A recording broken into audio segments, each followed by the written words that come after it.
My name is Destiny Ulrich, and today I'm going to simulate a CPR on a patient. So we have our approximated 18-pound dog here. I don't see any respiration rate, but I'm going to go ahead and take a listen. I don't hear a respiration rate, so check for a heartbeat. No heartbeat. So at this point, we're going to start our emergency medicine for him.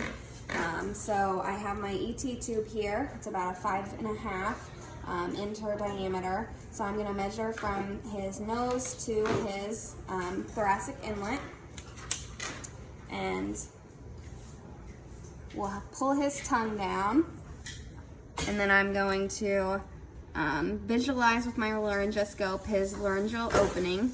I'm going to insert this in, and then we'll tie it in.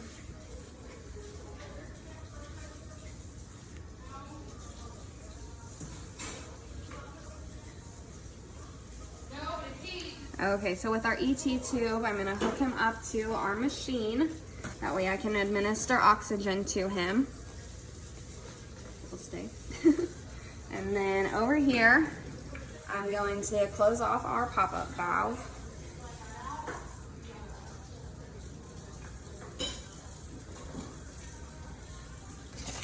And for his oxygen, I'm using a small rebreathing system with a 1 liter bag. And I will turn the oxygen up to about 0.8 to 1 liter per minute. And then I would wait for the bag to fill. And then I would give him breaths at a rate of 10 breaths per minute, or about 1 breath every 6 seconds. So there's 1 breath. We'll wait 6 seconds. And then administer another breath, and just kind of keep that on rotation as I'm going. I'm going to start chest compressions. So I'm going to place my fingertips over his heart since he's about 18 pounds. And I'm going at a rate of about 120 beats per minute.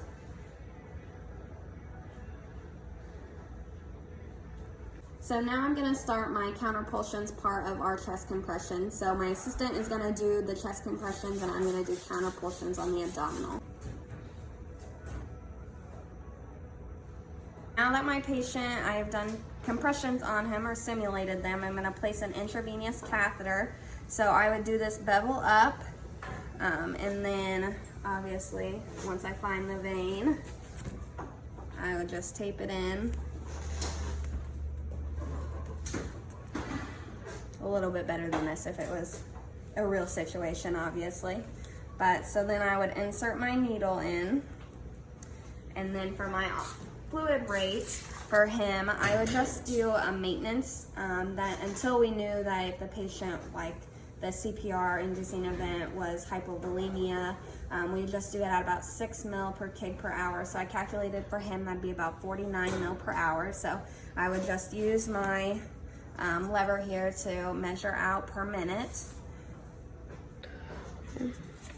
So for Fluffy's emergency drugs, I printed off for his weight the amount of epinephrine, lidocaine, and atropine that he would use, or he would need upon discretion of the doctor. So I have my epinephrine here, my atropine, and my lidocaine, and my syringes in my emergency kit that I could use to draw them up, just as the doctor would tell me to give those.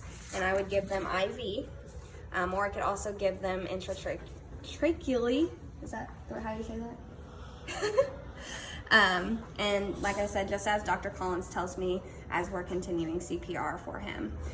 So for the last part of my CPR, I'm going to hook our patient up to an ECG so we can see if we have any activity in the heart.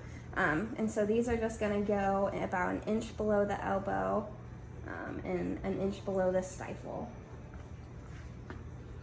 My color coordinated leads. And then I would moisten them with a little bit of alcohol or ultrasonic gel, just so we could get a better reading. But we would continue CPR on him the same rate until the doctor either tells us to stop, or we see that our heart is back active and we have an active heartbeat and respiration.